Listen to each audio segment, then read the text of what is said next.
welcome to my channel. Wish you happy new year all. And आज देखेंगे educational thought of Shri Aurobindo. Shri Aurobindo ji का शैक्षिक चिंतन के बारे में देखेंगे। श्री अरविंद का जन्म 15 अगस्त 1872 को कलकत्ता के एक सम्मान परिवार में हुआ था। इनके पिता श्री कृष्णदन घोष कलकत्ता के प्रसिद्ध डॉक्टर थे। पश्चात संस्कृत के प्रशासन थे। इनके घर में नौकर तक अंग्रेजी भाषा बोलते थे, परंतु डॉक्टर साहब बड़े दयालु प्रवृत्ति के थे। ऐसे परिवार में श्री अरविंद का लालन पालन हुआ। श्री अरविंद का दार्शनिक के रूप में अधिक विख्यात है, परंतु अपने दार्शनिक सिद्धांतों को मनुष्य जीवन में उतारने के लिए इन्हें एक विशेष प्रकार का शिक्षा आवश्यक अनुभव हुई। उधर राष्ट्र प्रधान के लिए तत्कालीन शिक्षा उपयुक्त नहीं थी, इसलिए इन्होंने शिक्षा की एक राष्ट्रीय योजना प्रस्तुत की। इनके शिक्षा संबंधित विचार मुख्य रूप से इनकी दो पुस्तकों है, नेशनल सिस्टम ऑफ एजुकेशन में प्रकट हुए हैं। यहाँ उनका सार संक्षेप प्रस्तुत है। श्री अरविंद का विश्वास था कि मनुष्य द्रव्य को प्राण की अवस्था को पार कर मानस की स्थिति में होता है। जन्म के बाद उसे अधिमानस की अवस्था, उससे आनंद, आनंद से चित्त और चित्त से सत्य की अवस्था में पहुंचाना होता है। यदि हम उसे एक विकास की और अग्रसर करना चाहे तो हमें एक ऐसी शिक्षा देनी होगी, वह अपने द्रव्य, प्राण एवं मानस स्वरूप को जाने और उससे आगे के स्वरूप एवं उनकी और बढ़ने के विद्यार्थियों को जाने। श्री अरविंद का अनुसार यह सब कार्य शिक्षा द्वारा ही किया जा सकता है। एक ऐसी शिक्षा द्वारा जो मनुष्य को बौद्धिक, प्राणिक, मानसिक, अंतरात्मिक और आध्यात्मिक विकास करे। ऐसी शिक्षा को संपूर्ण शिक्षा कहते हैं। इनके शब्दों में शिक्षा मानव के मस्तिष्क और आत्मा की शक्तियों को निर्माण करती है और उसमें ज्ञान, चरित्र और संस्कृति को जागृत करती है। Education of a building of the power of the human mind and spirit. It is the evoking of knowledge, character and culture. Shri Arvind का अनुसार शिक्षा को दो मुख्य कार्य है। पहला कार्य है मनुष्य को उसके अपने विकास क्रम को स्पष्ट ज्ञान कराना और दूसरा कार्य है उसमें सतु तक पहुंचाना की शक्ति का विकास करना। श्री अरविंद ने शिक्षा के उद्देश्य को इसी विकास क्रम का प्रस्तुत किया है। पहला, भौतिक विकास का उद्देश्य इस जगत में एवं मानव विकास को प्रथम शोभना द्रव्य है। श्री अरविंदो शिक्षा द्वारा मनुष्य को सर्वप्रथम एवं महाभूतों से बने इस वस्तु जगत एवं उसके स्वयं को भौतिक स्वरूप के बारे में ज्ञान करा देना चाहते थे और उसे अपने शरीर की रक्षा एवं विकास की क्रियाओं को प्रशिक्षित करा देना चाहते हैं। इसे दूसरे शब्दों में शारीरिक विकास का उद्देश्य कहते हैं। श्री अरविंद के अनुसार सत्य, चित्त, आनंद की प्राप्ति के स्वस्थ शरीर में ही होती है। इसलिए शिक्षा का सर्वप्रथम उद्देश्य शारीरिक विकास होना चाहिए। मनुष्य को अपने द्रव्य विकास के रूप में रक्षा के लिए रोटी, कपड़ा और मकान की आवश्यकता होती है। शिक्षा द्वारा उसे किसी व्यवसाय अथवा उद्योग का प्रशिक्षण के दिया जाना चाहिए। इसे ही दूसरे की शब्दों में व्यवसाय के विकास कहते हैं। श्री अरविंद यह भी जानते थे कि मनुष्य अपने इस भौतिक जीवन को समाज में रहकर जीता है, इसलिए उसके सामाजिक विकास पर भी बल देते हैं और इन सबको मनुष्य के भौतिक विकास में अंतर्गत रखते थे। प्राणिक विकास के उद्देश्य के बारे में देखेंगे। मानव विकास का दूसरा स्वप्न है प्राण। प्राण का अर्थ उस शक्ति है जिसके कारण जगत में परिवर्तन होता है। श्री अरविंद के अनुसार शिक्षा का दूसरा उद्देश्य इस प्राण शक्ति का विकास होना चाहिए। इनके अनुसार मनुष्य के प्राण शक्ति को सही दिशा में लगाने के लिए यह आवश्यक है उसका नैतिक एवं चारित्रिक विकास किया जाए और उसकी इच्छा शक्ति का दृढ़ किया जाए। यह विकास तभी संभव है जब इंद्रियों को असत से सतु मार्ग का आगे लगा दिया जाए। इंद्रियों के प्रशिक्षण शिक्षा के दूसरा उद्देश्य होना चाहिए। इसके लिए स्नायु शुद्धि, मानस शुद्धि और चित्त शुद्धि आवश्यक समझते थे। थर्ड वन मानसिक विकास के उद्देश्य। मानस अर्थात मन मनुष्य के विकास क्रम का तीसरा सोपान है। मन हमारी छटा का सबसे चंचल भाग है। शिक्षा द्वारा मनुष्य को मानसिक विकास करना चाहिए। श्री अरविंद का शिष्य एवं उत्तराधिकारी भी माताजी के अनुसार मन की शिक्षा के 5 अंग होते हैं। एकाग्रता की शक्ति की ओर जागृत करना, मन की व्यापकता एवं समृद्धता बढ़ाना, उच्चतम लक्ष्य की और समस्त विचारों को संगठित करना, विचारों को संयमित करना तथा अनिष्ट विचारों को त्याग करना और मानसिक स्थितियों को विकास करना। इस सब के लिए श्री अरविंद योग की क्रिया द्वारा मनुष्य की कल्पना, स्मृति, चिंतन, तर्क और निर्णय की शक्तियों को बढ़ाने पर बल देते हैं। चौथा, आध्यात्मिक विकास का उद्देश्य। आदिमानस अर्थात मनुष्य का अंतकरण मानव विकास को चौथा सोपान है। श्री अरविंद ने इस अंतकरण के 4 स्तर बताए हैं: चित्त, बुद्धि, मन और अंतर्ज्ञान। श्री अरविंद ने अनुभव किया था कि इस स्तर पर पहुंचकर मनुष्य बिना ज्ञानेंद्रिय का प्रयोग किए सब कुछ देख समझ लेते हैं। सत्य का साक्षात्कार तो होता ही है, इस अंतकरण से ही है। शिक्षा द्वारा इस अंतकरण का विकास किया जाना चाहिए। इस विकास के लिए श्री अरविंद ने योग विधि का आवश्यक माना है। आध्यात्मिक विकास 5वां उद्देश्य। मानस विकास के अंतिम 3 सोपान के आनंद, चित्त और छत। श्री अरविंद के अनुसार आनंद वह स्थिति है जिसमें मनुष्य सुख दुख की अनुभूति ही नहीं करता है। चित्त वह चेतना शक्ति है जिसे मनुष्य अपने जगत और सत्य के स्वरूप जानता है और सत्य शुद्ध अस्तित्व का नाम है। सत्य केवल ईश्वर की प्राण, इसलिए ईश्वर है कि ईश्वर की सत्य है। तीनों आध्यात्मिक स्तर, इन स्तरों पर पहुंचने के लिए श्री अरविंद ने कर्म योग एवं ध्यान योग को साधना बताया है और इन दोनों मार्ग पर चलने के लिए मनुष्य के लिए योग क्रिया, यम, नियम, आसन, प्राणायाम, व्याकर, धारण, ध्यान और समाधि की आवश्यकता बताई है। इनके अनुसार यह शिक्षा का अंतिम उद्देश्य होना चाहिए।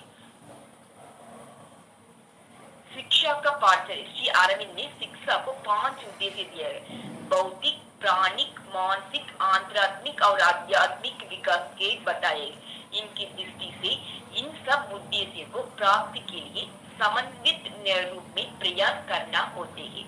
इसके लिए इन्होंने एक विस्तृत एवं समन्वित पाठाचार्य प्रस्तुत की है। भौतिक विकास के लिए पाश्चात्य विज्ञान एवं टेक्निक को आवश्यक समझते हैं, इसलिए इन्होंने उसे पाठाचार्य का स्थान दिया है, परंतु इनका स्पष्टीकरण ताकि उससे अधिक महत्व की वस्तु हमारी अपनी संस्कृति, जो लोग की संस्कृति है, उसके अभाव हम पाश्चात्य भौतिक विज्ञान का दुरुपयोग भी कर सकते हैं।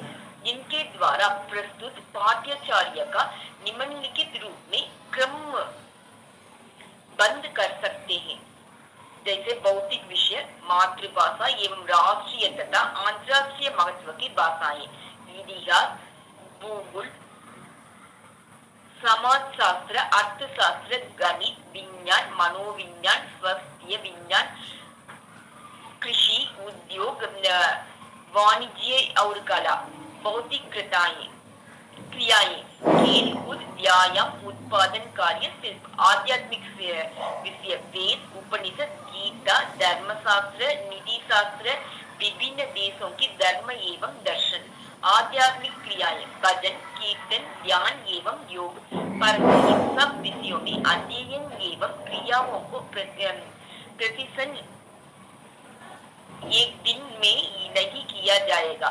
श्री अरविंद आश्रम में उसे निम्नलिखित रूप में रखा गया है।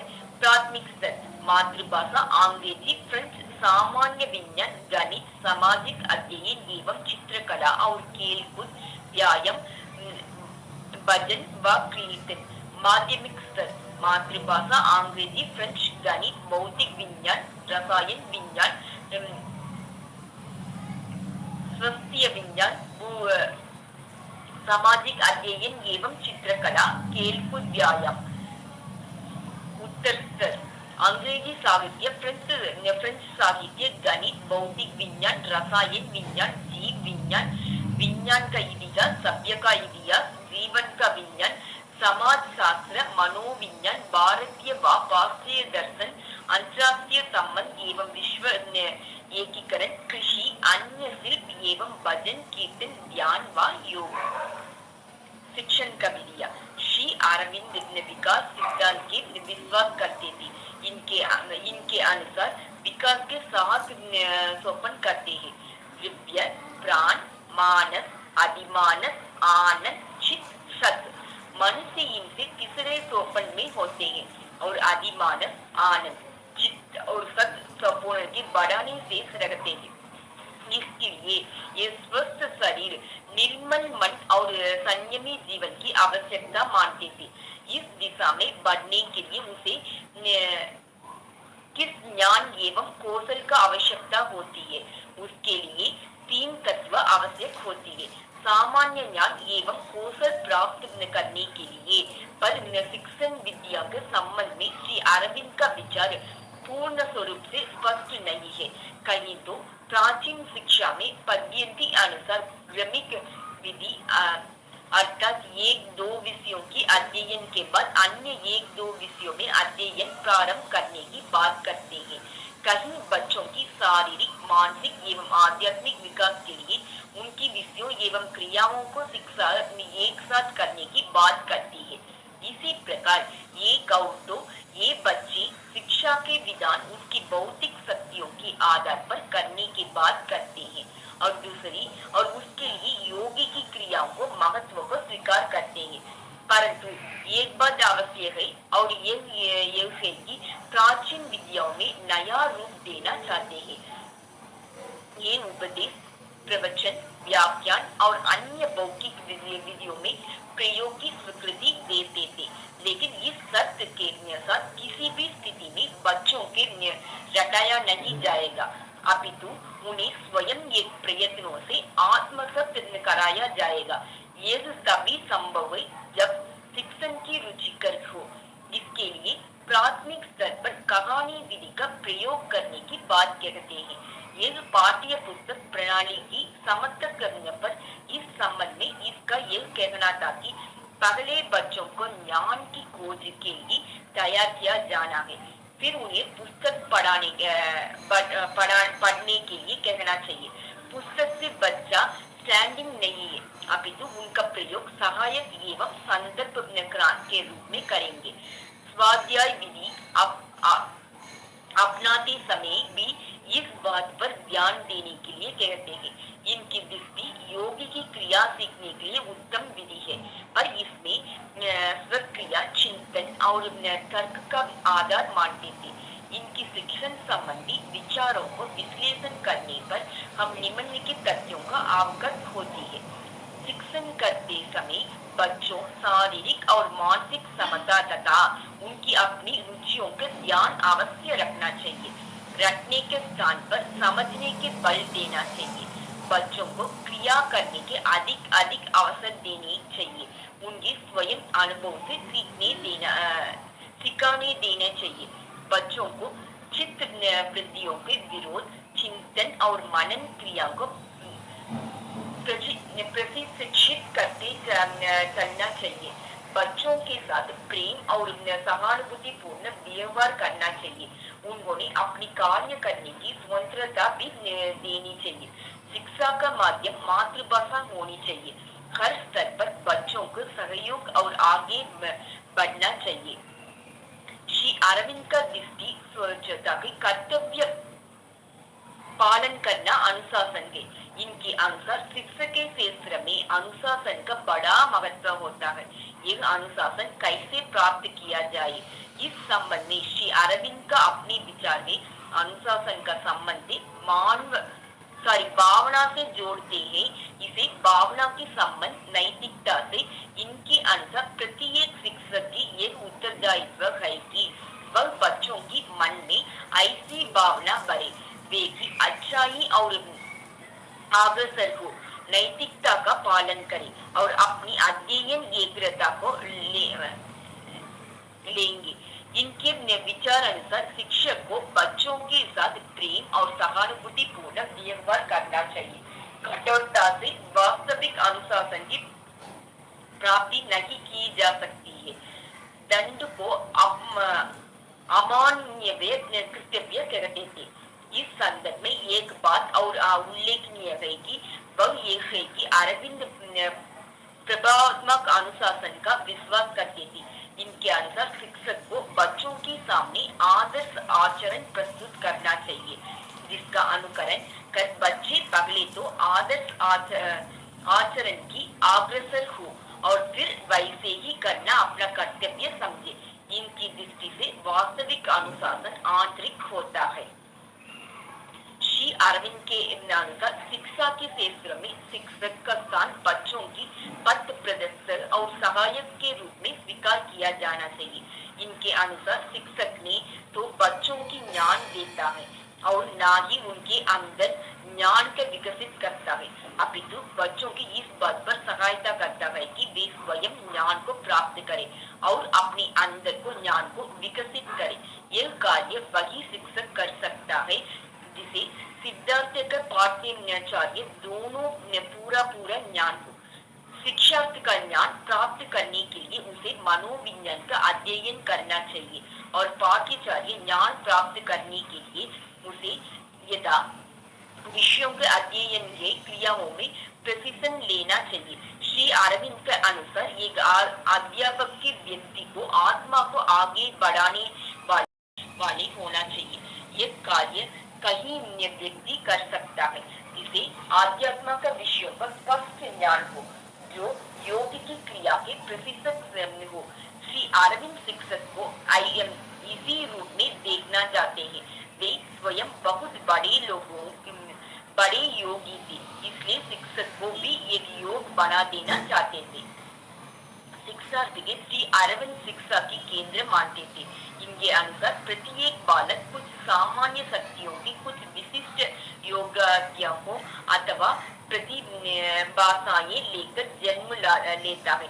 बच्चों को इन शक्तियों की योग्यताओं को बड़ा भिन्नता होती है। श्री अरविंद के अनुसार बच्चों की शिक्षा का विधान उनकी इन शक्तियों के आधार पर करना चाहिए। कहने का तात्पर्य ये है कि शिक्षा की व्यवस्था करते समय बच्चों की विशिष्ट रुचि और योग्यता के ध्यान रखना चाहिए। श्री अरविंद के अनुसार सबसे बड़ी चीज जिसे एक बालक को लेकर पैदा होता है वह उसकी आत्मा है। श्री अरविंद के अनुसार यह आत्मा अपनी पूर्ण होता है। इसके कारण ही समस्त ज्ञान अंतर्निहित होती है। इस पूर्ण ज्ञान की अनुभूति तभी हो सकती है जब व्यक्ति ब्रह्मचर्य का पालन करे, एकाग्रस्ती होकर ध्यान करे। श्री अरविंद शिक्षार्थियों को यही अपेक्षा थे कि इनके अनुसार प्रत्येक साथ साथ श्री अरविंद बालक पर्यावरण में प्रभाव भी स्वीकार करते थे। ये जानते थे कि बालक के विकास में उसकी पर्यावरण का बड़ा हाथ रखता है। ये बच्चों को उच्च पर्यावरण रखना चाहते हैं जिसमें उनकी ज्ञानेंद्रिय का विकास और प्रशिक्षण और सत्य की खोज के लिए अग्रसर हो। अरविंद के अनुसार प्रत्येक विद्यालयों को बच्चों की भौतिक एवं आध्यात्मिक दोनों के प्रकार विकास के सहायक होना चाहिए। ये मनुष्य के भौतिक विकास के लिए विद्यालयों में संसार की सभी श्रेष्ठ भाषाओं में साहित्य, सभ्यता और संस्कृति, गणित और विज्ञान आदि को शिक्षा को प्रबंध करने और आध्यात्मिक विकास के लिए बच्चों की संग करने की कर्तव्य पालन करने, मानव सेवा करने, ध्यान करने के अवसर देने पर बल देते हैं। इनके अनुसार विद्यालय में भौतिक प्रगति के योग साधना की केंद्र होने चाहिए। श्री अरविंद मनुष्य में भेद नहीं करते थे। ये जाति, धर्म, अर्थ और रंग किसी भी आधार पर मनुष्य के अंदर स्वीकार नहीं करते थे। इनके अनुसार विद्यालयों में भी सभी बच्चों की अपनी योगदान अनुसार प्रवेश करने समान अवसर देने जाने चाहिए और उन्हें अपनी भाषा, धर्म और संस्कृति का अध्ययन के लिए सुविधाएं प्रदान की जानी चाहिए। विद्यालयों को पर्यावरण की भावनाओं की पूर्ण होना चाहिए। इनके द्वारा स्थापित की अरविंद आश्रम का श्री अरविंद अंतर्राष्ट्रीय शिक्षा केंद्र इसी प्रकार का शिक्षा केंद्र है। श्री अरविंद अंतर्राष्ट्रीय शिक्षा केंद्र एक अनिवार्य सहिंसा संस्था। इसमें शिशु शिक्षा को लेकर उच्च शिक्षा एवं अनुसंधान के तक व्यवस्था है, परंतु कुछ अपने प्रकार की तथा यहाँ शिक्षा की सर्वप्रथम उद्देश्य है कि दिव्य शरीर की प्राप्ति। इसके लिए शिक्षा की सभी स्तरों पर शारीरिक शिक्षा, व्यायाम एवं विभिन्न प्रकार की खेल कूदों की भाग लेना अनिवार्य है, परंतु छात्र छात्राएं अपनी क्षमता एवं पसंद के खेल कूद बनने के लिए स्वतंत्रता है। यह शिक्षा की अंतिम उद्देश्य है अनंत शक्ति की प्राप्ति। इसके लिए शिक्षा सभी स्तरों पर ध्यान योग अनिवार्य है। यह प्रथम 3 स्तर पर शिक्षा का माध्यम में फ्रेंच भाषा है। एक अंतिम 2 स्तर पर फ्रेंच एवं अंग्रेजी 2 भाषाएं। यह शिक्षा की मुक्ति प्रणाली है। यह किसी की स्तर पर छात्रों की किसी प्रकार की बंधन भी नहीं रखा जाता है। उन्होंने अध्ययन विषयों में एवं खेलकूद आदि क्रियाओं में चयन और उनके अपनी गति सीखने की एवं करने की पूरी छूट है।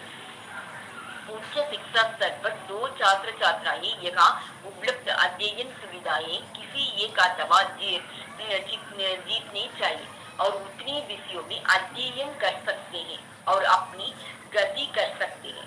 इस केंद्र में छात्र छात्राओं के बाहर कुछ नहीं लाता जाता, बस उन्हें एक पर्यावरण दिया जाता है कि अपने आंतरिक सतह में पद प्रदर्शन पाते हैं। इसे ही शिक्षा की मुक्त प्रणाली कहा जाता है। किसी भी स्तर पर किसी भी प्रकार की परीक्षाएं नहीं होती।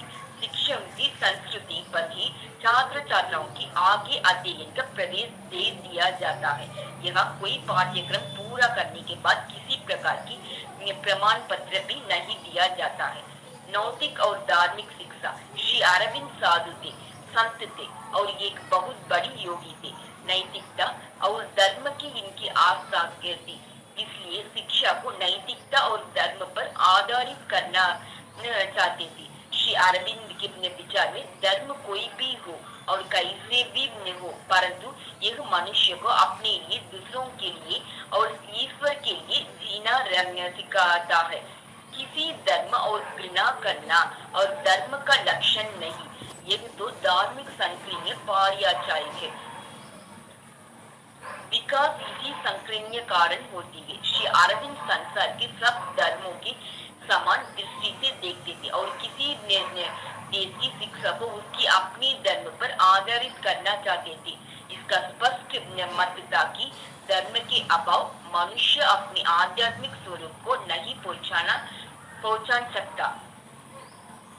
श्री अरविंद अपने देश की परतंत्र दुखी थे। उस समय शिक्षा की पद्धति से इन्हें बड़े असंतुष्ट था। इन्होंने इस बात पर बल दिया कि देश स्वतंत्रता होना चाहिए और इसकी शिक्षा को भारतीय रूप में प्रदान करना चाहिए। इन्होंने राष्ट्रीय शिक्षा की पूरी रूपरेखा तैयार की। इनके अनुसार राष्ट्रीय शिक्षा का शिक्षा है राष्ट्र का नियंत्रण राष्ट्रीय लोगों को राष्ट्रीय पद्धति दी जाती है। यही कारण है कि शिक्षा को भारतीय भाषाओं के माध्यम से देने पर बल देते हैं और उसे ब्रह्मचारी एवं आध्यात्मिक जीवन पर आधारित करना चाहते थे। इनका कहना था कि मातृभाषाओं में शिक्षा के माध्यम बढ़ाने से उसे जन साधारण के लिए सुलभ किया जा सकता है। ब्रह्मचर्य व्यवस्था और आध्यात्मिक जीवन जो हमारी संस्कृति की आत्मा है, उसे शिक्षा की आधार बनाने से भारतीय और राष्ट्र की आत्मा का संदेशा होगा। यहाँ हमें यह बात समझ लेनी चाहिए कि श्री अरविंद संकुचित राष्ट्रवादी विश्वास से नहीं थे, वे मानवतावादी व्यक्ति थे। इसके लिए इनके दृष्टिकोण का बड़ा व्यापक था, अंतर्राष्ट्रीय भी होती है। श्री अरविंद आश्रम में देश विदेश की भाषाओं की संस्कृतियों को स्थान देना इनकी इस भावना का प्रतीक है।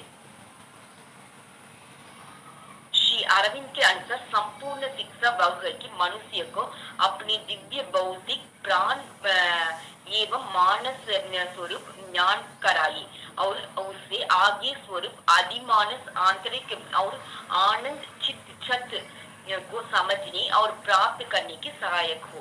इनके अपने शब्दों में शिक्षा मानव की मस्तिष्क और आत्मा की शक्तियों को निर्माण करता है और उसमें ज्ञान, संस्कृति और चरित्र को जागृत करती है। Education is the building of the power of the human mind and spirit. It is the evoking of knowledge, character and culture. इस परिभाषा में दो साफ नजर आते हैं। एक तो यह है कि इसमें शिक्षा प्रक्रिया का स्वरूप को स्पष्ट नहीं किया जाता है और दूसरा इसमें उसके कार्यों भी कुछ विशिष्ट रूप में प्रस्तुत किया जाता है, सामान्य मनुष्य को पहुंच के बाहर है। श्री अरविंद ने मनुष्य का विकास को 7 सोपान बताए हैं। दिव्य प्राण, मानस, आदिमानस, आनंद, चित्त, छत। अरविंद के शिक्षा के उद्देश्य इसी क्रम के निश्चित किए। भौतिक विकास का उद्देश्य, प्राणिक विकास का उद्देश्य, मानसिक विकास का उद्देश्य, अंतरात्मिक विकास के उद्देश्य और आध्यात्मिक विकास का उद्देश्य। श्री अरविंद जी द्वारा निश्चित भौतिक विकास के उद्देश्य शारीरिक, सामाजिक एवं व्यवसायिक विकास का उद्देश्य निहित है। प्राणिक विकास के उद्देश्य नैतिक एवं चारित्रिक विकास के उद्देश्य निहित है। मानसिक विकास के उद्देश्य मानसिक शक्तियों के विकास पर बल गए। अंतरात्मिक विकास के उद्देश्य मन, बुद्धि, चित्त और अंतर्ज्ञान के विकास पर बल गए। आध्यात्मिक विकास के उद्देश्य योग क्रिया के प्रशिक्षण पर बल गए और इसी प्रकार उद्देश्यों में शिक्षा के सभी मूल उद्देश्य निहित है। परंतु सीधी सच्ची बातें इतना उलझे हुए रूप में रखकर इन्होंने एक उलझने की पैदा की है। आज की भाषा में हमें सीधी रूप में कहना चाहिए कि शिक्षा एक बहुत उद्देश्य की प्रक्रिया है। इसके द्वारा मनुष्य के शारीरिक, मानसिक, सामाजिक, सांस्कृतिक, नैतिक, शारीरिक, व्यवसायिक, आध्यात्मिक विकास किया जाता है।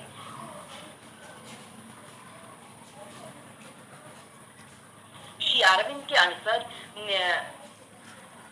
स्वच्छ से कर्तव्य पालन करना की सच्चा अनुशासन है। इसे अनुशासन की प्राप्ति के लिए अरविंद ने 2 बातें पर बल दिया है। एक ये है कि शिक्षा को बच्चों के सामने आदर्श आचरण प्रस्तुत किया जाना चाहिए। दूसरा, एक वे फिर भी अन्यथा आचरण करे, उन्हें प्रेम से समझाना चाहिए।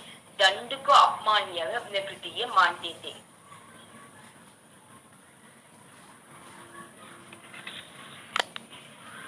कुल मिलाकर यह कहा जा सकता है कि एक दार्शनिक रूप में अरविंद ने भारत में दार्शनिक पृष्ठभूमि पर जिस योग दर्शन का विकास किया है वह कुछ लोगों को बड़ा भाग्य है, परंतु मानव विकास के क्रम और आरोगण के रूप में प्रस्तुत करके उन्होंने एक उलझने पर पैदा की है और शिक्षा शास्त्र के रूप में इन्होंने शिक्षा की जिस मुक्त प्रणाली के श्री गणेश किया था वह भी अपने स्वीकार करने योग्य नहीं थे।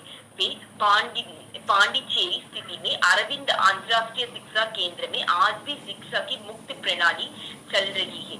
वहाँ किसी भी स्तर को छात्रों के किसी भी प्रकार के बंधन में नहीं